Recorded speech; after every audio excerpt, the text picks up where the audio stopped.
Good evening. Sir Keir Starmer just can't give a straight answer, can he? Kemi Badenoch mocked and mauled him today at PMQs. His own MPs have described him as a caretaker PM. She had to explain to him what that meant.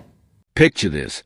You are Keir Starmer, Prime Minister of the United Kingdom, probably sitting in number 10 thinking you have had a reasonably decent week, and then you turn on GB News to find Patrick Christys comparing your face Photoshop onto Kim Jong-Un's body, walking down a red carpet like you are about to inspect nuclear missiles. Then, just when you think it cannot possibly get worse, he follows it up by slapping your head onto Vladimir Putin's body and calling you Vladimir Putin. This is not some random social media troll in their bedroom. This is primetime British television, and the studio audience is absolutely loving it. Welcome to Britain in 2025, where political satire has become so savage that it makes the thick of it look like a gentle romantic comedy. Patrick Christys came back from being ill with absolutely no mercy whatsoever, and Keir Starmer is probably wishing he had stayed sick for another week. Quick favor, if you are absolutely living for this level of political carnage, smash that subscribe button right now. Over 94% of you watching have not subscribed yet, and it is completely free, takes literally 2 seconds, and helps us keep bringing you these moments where British politics goes completely off the rails. Cheers if you did. Right, back to the absolute chaos. So let us set the scene properly, because this is genuinely brilliant television. Patrick Christys, the 33-year-old GB News presenter who has built his reputation on absolutely not holding back, had been ill just days before and needed to be replaced at the last minute. When he returned to his late-night program on Friday evening, he clearly decided that playing it safe was not an option. He came back swinging harder than a wrecking ball at a condemned building, and his target was the Prime Minister himself. This was not gentle political commentary. This was a full-scale assault delivered with a kind of cheeky British humour that makes you simultaneously gasp and laugh. Christys began his segment by addressing viewers and his studio audience directly, cutting straight to the heart of the matter that has got political commentators across Britain talking. Labour is delaying more elections. He stated bluntly, nearly 10 million people will not have a right to vote until 2027. Then came the absolute zinger that had his audience in stitches. I am sorry, but are we being run by Keir Jong-Un? The comparison to Kim Jong-Un, the North Korean dictator famous for his authoritarian grip on power and his rather questionable approach to democracy, was not subtle. It was not meant to be. This was political satire wielded like a sledgehammer, and the visual that accompanied it was absolutely priceless. GB News aired an edited clip showing Starmer's face photoshopped onto Kim Jong-Un's body, walking down a red carpet in full dictatorial splendor. The production value was surprisingly good, which somehow made it even funnier. Laughter could be heard rippling through the studio audience as they watched the Prime Minister of the United Kingdom transformed into the supreme leader of North Korea. It is a kind of visual that once you have seen it, you simply cannot unsee it, no matter how hard you try. Starmer's press team were probably having collective heart attacks watching this unfold live on television. But Christys was not done. Oh no, he was just getting warmed up. Oh, what about Vladimir Putin? He added, barely able to contain his own laughter as he unveiled a second brutal nickname of the evening. This time, the comparison was to Vladimir Putin, the Russian leader who had become synonymous with election manipulation, silencing opposition, and maintaining power through decidedly undemocratic means. An edited photograph of Starmer's face on Putin's body speaking at a public event was then displayed to the audience, who absolutely loved it. The chuckling and laughter from the studio was genuine and infectious, the kind of reaction that makes for brilliant television even if it makes for terrible diplomatic relations. The genius of these comparisons, beyond just the shock value and the humor, is that they tap into a genuine concern that a lot of people have about what is happening with British democracy right now. Christys was not just making cheap jokes for laughs, although the laughs were certainly there. He was using humor to highlight something that has a lot of voters genuinely worried. We all know what is going on, do we not? The 33-year-old host added, providing context about the matter at hand. This was the moment where the comedy gave way to actual political analysis, though delivered with Christys' characteristic punchy style. Labour and the Tories are in the toilets while Reform is on the charge, he explained, which is a delightfully British way of saying both establishment parties are performing terribly in the polls while Nigel Farage's Reform UK is surging. Labour has asked the Tories if they would like to delay local elections and mayoral elections, and both of them have said yes. It is genuinely extraordinary when you think about it. The two parties that have dominated British politics for over a century are now apparently working together to postpone elections because they are both terrified of Reform UK. If that does not scream political establishment circling the wagons, nothing does. Christys claimed that around 63 local councils will probably have their elections delayed, which is not a small number. We are talking about millions of voters who will not get to have their say when they were supposed to. But here is where it gets properly outrageous, and this is a bit that should have everyone paying attention regardless of their political leanings. Local elections in places like Suffolk, East and West Sussex and Essex have been put back once already.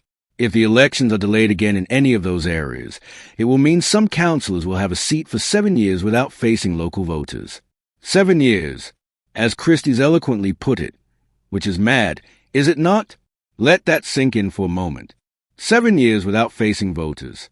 In democratic terms, that is an absolute eternity. Think about what can happen in 7 years. In 2018, Theresa May was doing her robot dance at the Conservative Party conference. Nobody had heard of coronavirus. Brexit was still being negotiated, and Love Island was the biggest thing on television. The idea that someone elected back then could still be serving now without ever facing the electorate again is genuinely bonkers. Democracy is supposed to involve regular accountability, not letting people sit in power for nearly a decade because it is politically inconvenient for the major parties to hold elections. Ministers have indicated that they will agree to postpone elections set for next May until 2027 if the authorities request it by mid-January. So we have got a deadline of sorts, but the direction of travel is absolutely clear. The establishment parties are running scared, and they are using local government reorganization as the excuse to buy themselves time. The hope, presumably, is that by 2027 the reform surge will have died down, voters will have forgotten how angry they were, and things can go back to normal. It is a strategy that might work, or it might spectacularly backfire by making voters even more furious that they would deny their democratic right to kick out politicians they disagree with. Earlier this week, and this is where the whole situation gets even more politically charged, Reform UK leader Nigel Farage accused Labour and the Conservatives of working together to stop his party from making further gains.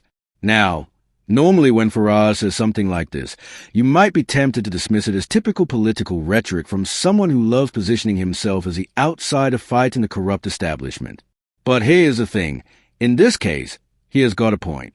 When Labour and the Conservatives, two parties are supposed to be bitter rivals, both agree to postpone elections that would likely see them lose seats to Reform, it does rather look like a stitch-up. The optics are absolutely terrible for both major parties.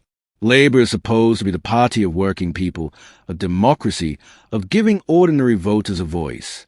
The Conservatives are supposed to be the party of British tradition, of respecting institutions, of democratic accountability.